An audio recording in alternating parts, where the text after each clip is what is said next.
Hello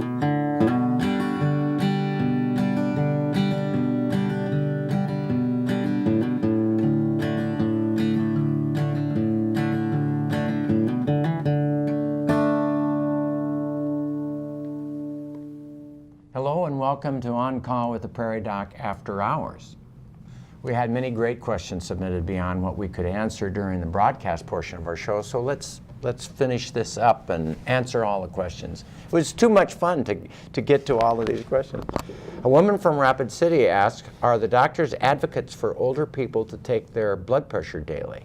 That's an interesting question. Jen? Well, in general, I'd say yes, but sometimes we actually stop medications because older people don't tolerate normal blood pressures quite as well as younger people do. So I think you got to work that out with your doctor.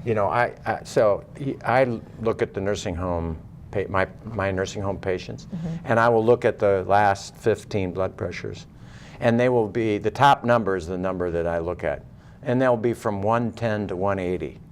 Do you think that person needs more blood pressure pills? No, because 110 becomes 80 over 70 or 80 over 50, and then they fall and break a hip, which kills them. Right, absolutely.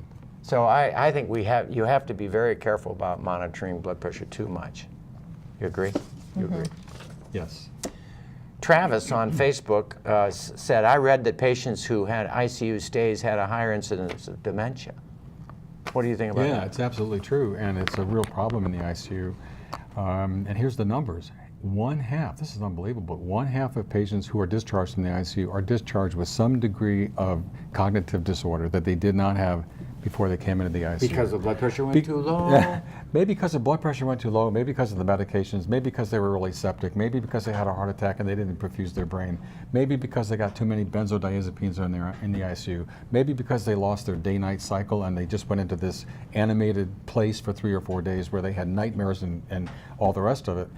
There's a really great website to go to learn about this, and whoever the advocate is for the patient in the ICU, they need to know about this. And the website is at Vanderbilt University. They should just Google Wes Ely, W-E-S, and the last name is E-L-Y. He's a physician who leads the group at Vanderbilt that's doing the really cutting edge work on how we can prevent cognitive disorder in the ICU. It's a big deal. I don't believe that all of them get demented, however, and I do think that the reason this is the case, and this is my thought when I read this, was because they're so sick. Okay. They're sick people that get into the ICU. Don't you agree? I think they're sick, and I also think that there's no rhythm to the day. It's all, I mean, I used to go home from training at night, and I'd still hear the ICU bells and whistles, and I can still hear those sounds beep, today. Beep, beep. Yeah. Beep, beep. But so the difference between delirium and dementia and cognitive disorder are important. And what the data is talking about is delirium in the ICU that then contributes to a measurable cognitive disorder.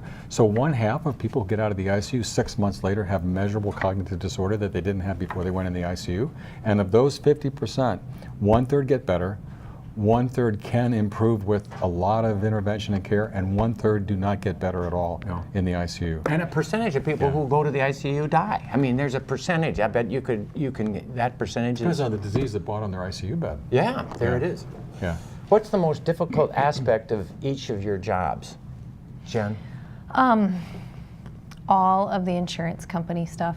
Just Medicare Won't pay for rules this, and regulations. Yeah, and I think too, So you would like to have a new system, healthcare system, payment system. It'd be a whole lot better.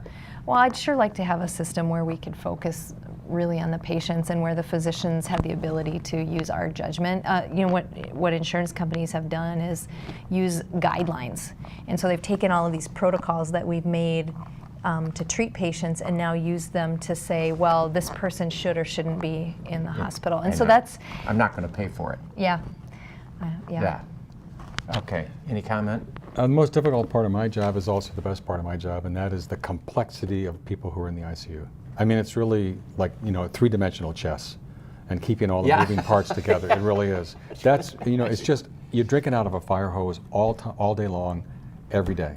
That's really a tough thing. It's a tough thing. The other part of my job that's difficult is back to the communication thing, and that's keeping the team talking to one another and keeping the egos out of the way and keeping people focused on that someone's dead in that bed Let's leave the egos at the door and remember that we're taking care of a human being. Yeah. That's hard. But no matter Yeah. whatever job it is, those egos get in the way. I generally love them anyway, and but fight for the right thing. Well, I'm not talking about family egos. No, I'm talking about my colleagues. No, I understand. I understand that. Yeah. It's sort of that love your enemy. Fight for the right. If they're wrong, fight, but love them You anyway. talk about this a lot. In fact, you talked about this last work. The essential importance of the art of listening. Let's listen to each other. Ask Yeah. a question and then be quiet. Yeah, and let there be a What quiet. do you really think? What? Instead of ask a question where I already know the answer and I'm going to try to get Jen to answer the way I wanted to answer it, different than, what do you really think? Good point. Yeah. Love that. I'm a big fan of this show, and this is some of the best discussion I've heard. Great show. Nice. That's That's really not nice. good. Yeah. Sean says, my child could have used a hospitalist to coordinate his care when he was last in the hospital over a 3-day holiday weekend. Is there this kind of oversight during those times? Serious aspects of chronic illness were neglected. It was scary. We don't always get it right. We don't, do we? Yeah, we don't always get it right. And I think it's hard as a physician to hear these kinds of stories. This is, number one, why we have hospital medicine to begin with, but it doesn't So the cover. ball doesn't get Yeah, dropped. it doesn't cover everything, but we'll keep trying. But if you have an advocate, do I sound like a broken record? Yes. Sorry. That person can step up But and you're say, right. it isn't working, I'm afraid. Did you hear the word scary? Yeah. I'm afraid, help me. Yeah. And their advocate can help them do that. And if you have a good hospitalist, they'll listen to you. Well, you know what's Yeah. funny? I actually had a friend ask me the other day if the family members were feeling like the physician wasn't really getting the whole story from their elderly parent. Yes. And people do that sometimes. They don't tell us everything because they don't want us Nope. to know everything. And they asked me specifically and said, is it okay if I call the doctor? And I said, yes, it is.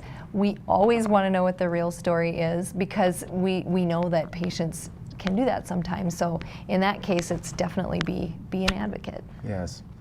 And there is this. I mean, it doesn't always work, and the timing isn't right, and it's sort of like this whole issue of please and don'ts. But when a family is not happy with the care that they are getting, they can fire the doctor in the hospital and go somewhere else. Or ask for another physician. Or ask for Yeah. another physician. And I think that's an appropriate thing sometimes when they've just because there's no use hating or being angry with the care provider that's there for you. Yeah, and it's interesting. Sometimes the fear and the anger isn't that we're providing the right care, it's that we haven't listened to the family say, we're finished. Yeah. We don't want to keep doing this. And I can't tell you the number of times where the patient quietly to me, I wonder if you ever had this happen, or if you've had this happen, will say, I'm ready to wrap it up. I've had a great life, but I can't say it because my wife or my husband Yeah. isn't ready yet, and I don't want to be the one to break the agreement. Yeah. Can you help me? And that's where a good hospitalist or a good palliative care team can really step in and help. Well, that brings up the Yeah. question, and I meant to bring it up earlier, and this is very important. We do too much sometimes. I think in the ICU, in the hospital, there's a time to let go and allow a person to die in the end of their lives when they're certainly dying, and that's their call. How often does that happen, and what could we do better? I think culturally in South Dakota, we're a pretty stoic group of people. We use silence a lot to voice what's hard to say. I think most importantly is people need to talk to their families about what they want, how they want to live when they get to the point where a chronic illness is taken over their life. That 9 times out of 10, I'll say to a family, have you guys talked about this? And the answer is no. But when we step away, a lot of times the first thing I'll ask a patient is, or a family is, tell me about this person. What were they like? How did they live? Because how somebody lives is what can help you in the time that they're dying, Right. understand what the right decision is. And the Go ahead. The family's job is to make the decision what the patient would have wanted. not what they want, but what the patient would have wanted. If So you two don't. things. Sometimes, and this is Jen's point, I ask the family to bring in a picture of whoever that person is in the bed doing something they really love.